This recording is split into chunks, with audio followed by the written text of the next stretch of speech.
Je n'oublierai jamais cette phrase qui a brisé le silence de la salle à manger. Maman. Papa. Je suis lesbienne. Les mots sont sortis de ma bouche comme un cri étouffé. Un aveu que je portais en moi depuis des années, mais que je n'avais jamais osé libérer. Et pourtant, ce soir-là, dans notre appartement haussmannien du 7e arrondissement, face à mes parents figés, je l'ai dit. Pour Antoine. Pour mon petit frère de 16 ans, dont les regards furtifs sur les garçons de sa classe me hantaient depuis des mois. Comment en étais-je arrivé là? Tout avait commencé quelques semaines plus tôt, lors d'une soirée pluvieuse à Montmartre. J'étais sortie avec des amis du lycée, ceux qui connaissaient mon secret depuis l'université. Pauline était là. Comme souvent. Pauline, avec ses yeux noisettes qui semblaient toujours lire en moi. Ses cheveux courts qui encadraient son visage fin. Son sourire qui faisait fondre mes défenses. Nous nous étions rencontrés à la Sorbonne, lors d'un cours de littérature française. Elle étudiait l'art. Moi la philosophie. Dès le premier regard, j'avais senti ce trouble. Cette attirance irrésistible qui me terrifiait autant qu'elle m'exaltait. Ce soir-là, sous la lumière tamisée d'un bar rue des Abbesses, nos mains s'étaient frôlées. Puis nos lèvres s'étaient trouvées. Un baiser volé, doux et brûlant à la fois. Depuis, nous nous voyons en cachette. Des promenades le long de la Seine, des nuits dans son petit appartement du Marais, où le monde extérieur disparaissait. Pauline était ma lumière dans cette vie que je menais en double. Au travail, à la banque où je gérais des portefeuilles d'investissement, j'étais Mathilde la sérieuse, la fille parfaite des Duval. À la maison, la grande sœur protectrice d'Antoine. Mais avec Pauline, j'étais enfin moi. Entière. Aimante. Pourtant, le secret pesait. Surtout quand j'ai surpris Antoine en larmes dans sa chambre. Un soir où nos parents étaient sortis. Il m'a confié, la voix tremblante, qu'il pensait être gai. Qu'il avait embrassé un garçon de son lycée. Et que la peur le rongeait. Peur de la réaction de papa. Ce notaire traditionnaliste qui citait toujours les valeurs familiales catholiques. Peur de maman. Qui vivait dans l'apparence. Dans le qu'en dira-t-on du quartier. Antoine me suppliait de ne rien dire. Mais je voyais sa souffrance. Cette même souffrance que j'avais connue à son âge. Quand j'avais étouffé mes sentiments pour les filles. Je ne pouvais pas le laisser affronter cela seul. Alors, j'ai décidé de faire le premier pas. De sacrifier mon secret pour protéger le sien. Si je sortais du placard la première, peut-être que nos parents comprendraient. Peut-être que l'impact serait moindre pour lui. C'était mon raisonnement. Naïf. Désespéré. Je me disais que mon coming out absorberait le choc. Qu'il ouvrirait la voie pour Antoine. Ce soir-là, après le dîner, j'ai attendu que le vin ait détendu l'atmosphère. Papa lisait son journal. Maman rangeait la vaisselle. Antoine était monté dans sa chambre. J'ai pris une profonde inspiration. Le cœur battant à tout rompre. Il faut que je vous parle de quelque chose d'important. Ils ont levé les yeux, surpris par mon ton grave. Les mots sont venus. Maladroits d'abord, puis fluides. Je leur ai tout dit. Mon amour pour les femmes. Pauline. Notre relation depuis 1 an. J'ai vu le visage de papa se durcir. Ses lèvres se pincer. Maman a pâli, portant la main à sa poitrine comme si elle allait défaillir. Le silence qui a suivi était assourdissant. Plus lourd que n'importe quelle tempête. Papa a été le premier à parler. Sa voix était froide, contrôlée. Tu plaisantes, Mathilde? C'est une phase? Une crise? J'ai secoué la tête, les larmes montant. Non. Ce n'était pas une phase. C'était moi. Depuis toujours. Maman s'est mise à pleurer. Des sanglots silencieux. Comment as-tu pu nous faire ça? Qu'est-ce que les gens vont dire? Ta grand-mère. L'église. Je tentais d'expliquer. De leur dire que l'amour n'avait pas de genre. Que j'étais toujours leur fille. Mais papa a explosé. C'est contre nature. Contre Dieu. Tu nous déshonores. Les mots me transperçaient comme des lames. Je m'attendais à du choc. À de l'incompréhension. Mais pas à cette rage. Pas à ce rejet viscéral. Et puis, dans la confusion, maman a murmuré, et Antoine? S'il te voit comme ça. C'est là que tout a basculé. Dans un élan de protection, j'ai lâché, Antoine a besoin de savoir que c'est possible d'être accepté. Parce qu'il traverse la même chose. Erreur fatale. Papa s'est levé d'un bond. Le visage rouge de fureur. Il a monté les escaliers, frappant à la porte d'Antoine. Mon frère a ouvert. Terrifié. Papa l'a attrapé par le bras. L'a traîné en bas. C'est vrai? Tu es comme ta sœur? Antoine? Paniqué. A nié. Balbutié. Mais ses yeux trahissaient tout. La nuit a tourné au cauchemar. Cris. Accusations. Papa nous a traités d'abominations. Maman pleurait. Impuissante. J'ai essayé de calmer. De protéger Antoine. Mais c'était trop tard. Le secret que je voulais épargner à mon frère avait été révélé dans la violence. Pauline m'a appelé plus tard. Inquiète de mon silence. Je lui ai tout raconté. La voix brisée. Elle voulait venir.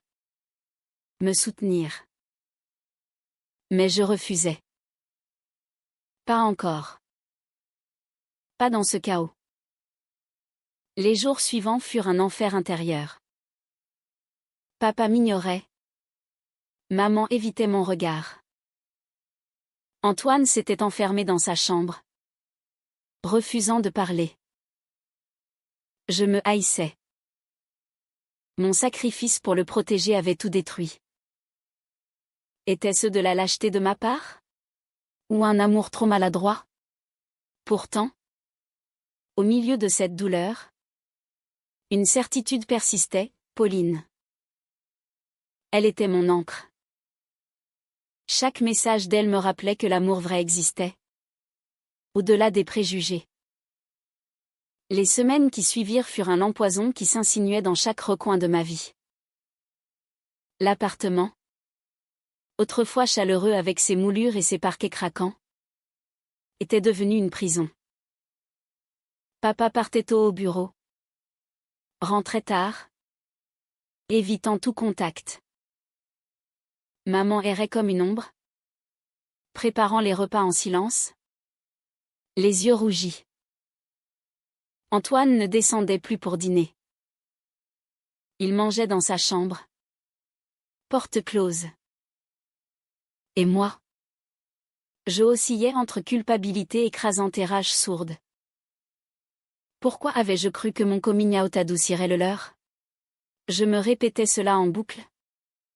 La nuit. Allongé dans mon lit. Fixant le plafond. Les larmes coulaient sans bruit. J'avais voulu être l'aînée courageuse. Celle qui pave la voie.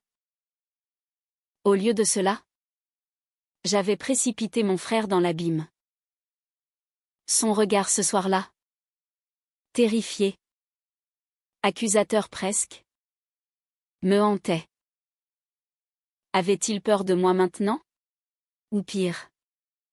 Se sentait-il trahi? Au travail? Je fonctionnais en pilote automatique. Réunion. Analyse financière. Sourire forcé aux collègues. Personne ne savait. Comment l'aurais-je dit? Ma famille m'a rejeté parce que j'aime une femme. Non. Je gardais tout enfoui. Ce poids qui me comprimait la poitrine. Seule Pauline savait apaiser cela. Nous nous voyons plus souvent. Désormais. Dans son appartement du Marais. Un 2 pièces lumineux avec vue sur les toits de Paris. Là. Blotti contre elle. Je pouvais enfin respirer. Pauline écoutait sans juger. Caressant mes cheveux tandis que je déversais ma douleur. Tu as été brave, Mathilde. Tu as essayé de protéger Antoine. Ce n'est pas ta faute si tes parents réagissent ainsi. Ces mots étaient doux. Mais je n'y croyais pas vraiment. Brave? J'avais tout gâché. Un soir.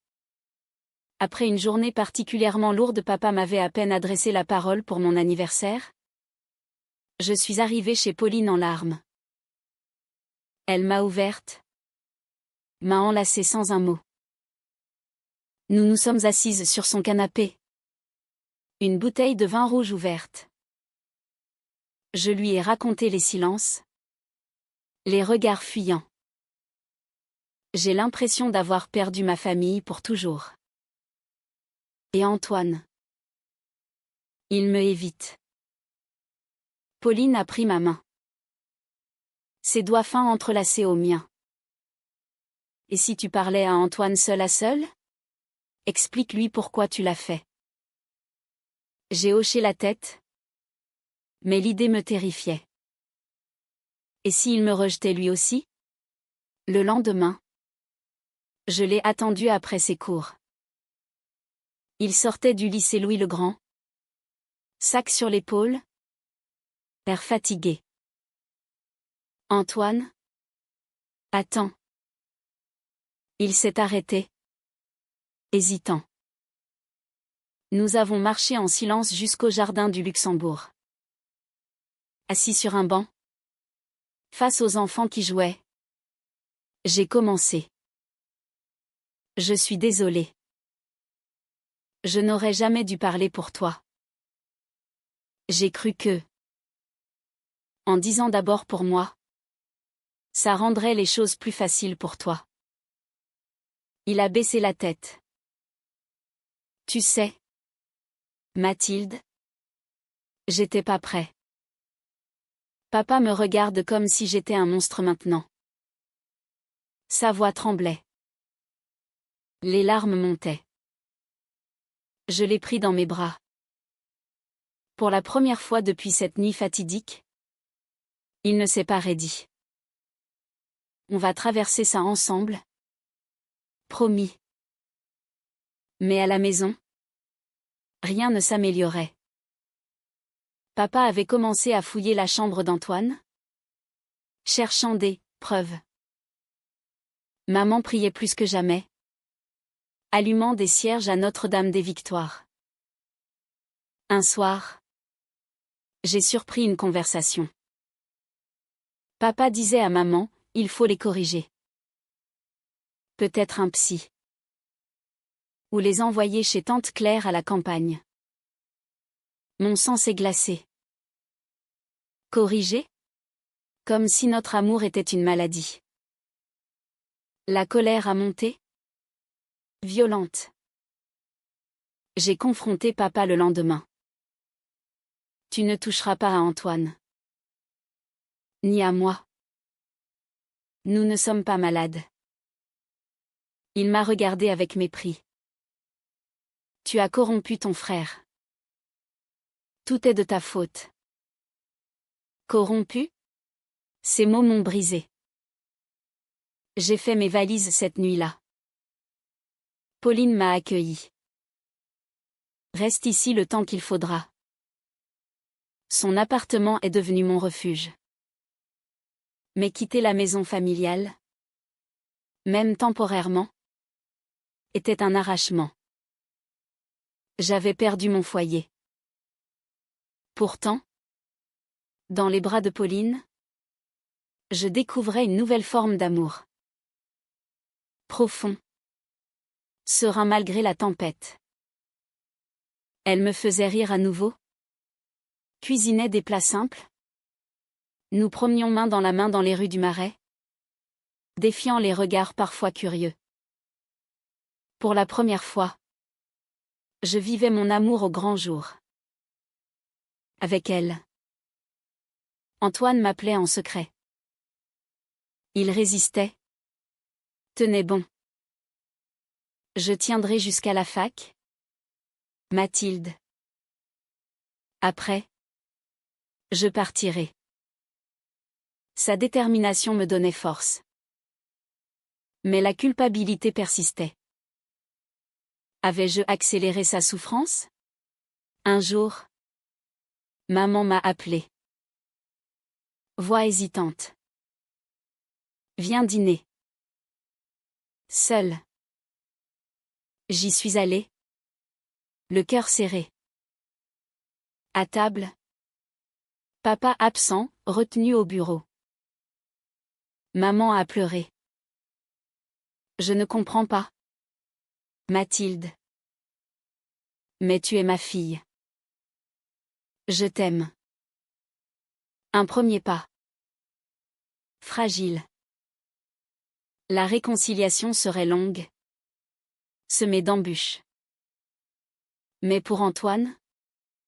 Pour Pauline? Pour moi-même? Je tiendrai. Le temps passait. Lent et douloureux. Comme une plaie qui cicatrise mal. J'habitais chez Pauline depuis 2 mois maintenant. Son appartement était devenu notre nid. Un cocon où l'amour effaçait un peu la blessure familiale. Chaque matin, je me réveillais contre elle. Son souffle régulier sur ma nuque. Et pendant quelques instants, le monde était supportable. Pauline, avec sa patience infinie, sa tendresse qui ne demandait rien en retour. Elle ne me pressait pas, ne jugeait pas mes silences. Elle était simplement là. Mais la réalité me rattrapait vite. Au téléphone avec Antoine, sa voix était de plus en plus éteinte. Papa m'a interdit de sortir avec mes amis. Il dit qu'ils me pervertissent. Mon cœur se serrait. Je culpabilisais terriblement.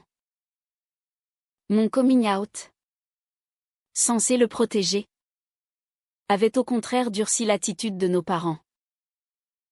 Papa, ce pilier rigide de la famille, voyait en nous une menace à son nom d'ordonné.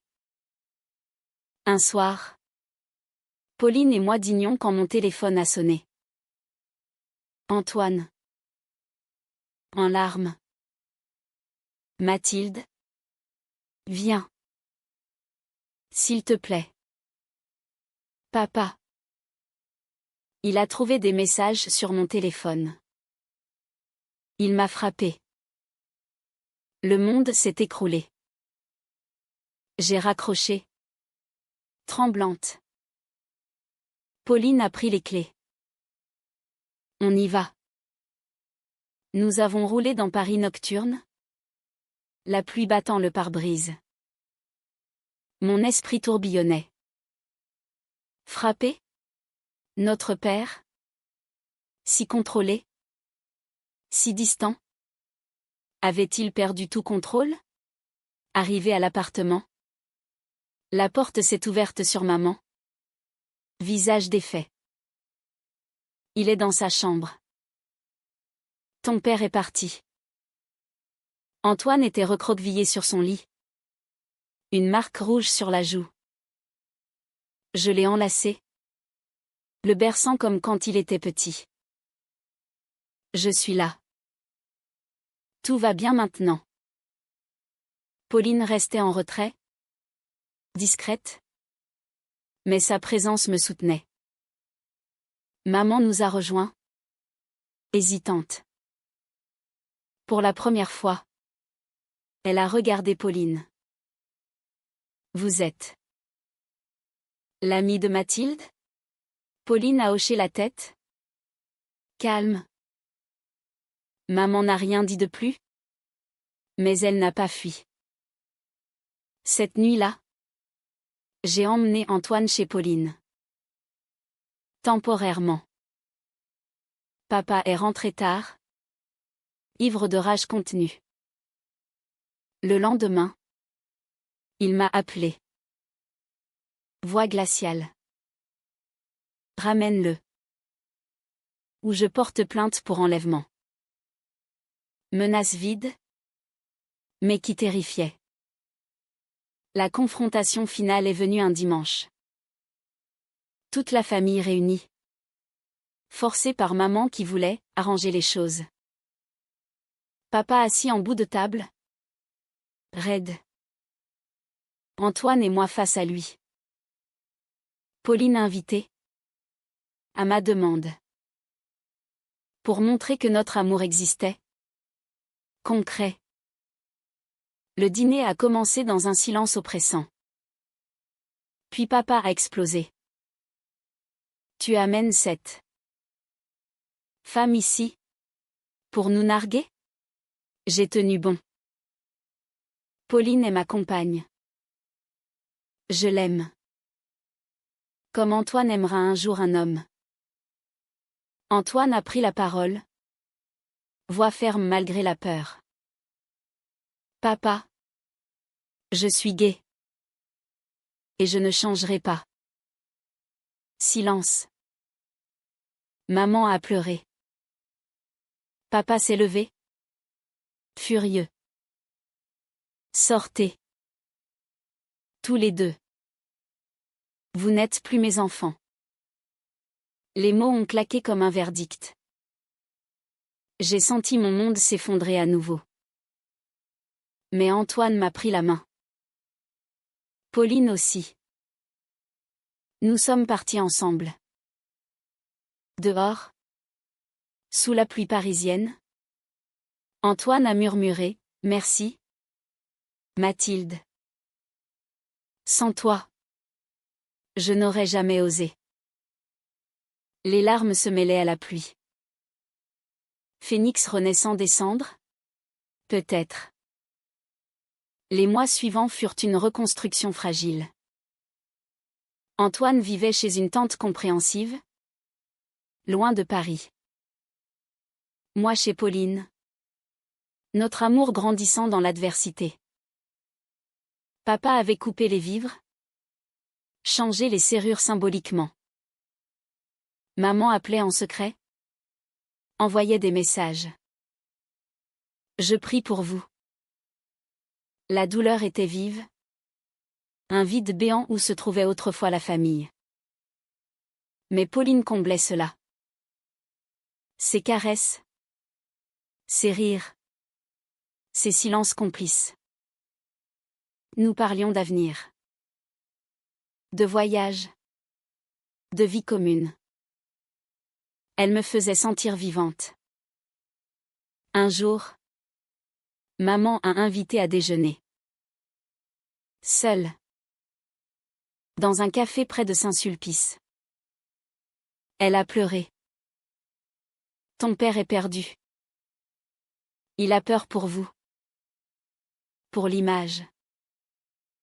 Mais moi. Je veux vous revoir. Premier pont. Petit à petit. Antoine est revenu pour des week-ends. Maman acceptait Pauline. Papa résistait, mais craquelait. Une lettre un jour, je ne comprends pas. Mais vous êtes mes enfants.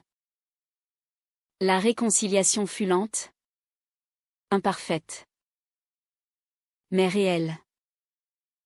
Antoine a fait son coming out officiellement à la fac. Libre. Et moi? Avec Pauline, j'ai appris que l'amour véritable guérit. Même les blessures les plus profondes. Aujourd'hui, des années plus tard, nous dînons parfois en famille. Papa parle peu de ça, mais il sourit à Pauline. Antoine vit avec son compagnon. Maman nous embrasse toutes. Mon sacrifice n'a pas été vain. Il a ouvert des portes. Pour Antoine. Pour nous tous. L'amour triomphe. Même dans les tempêtes.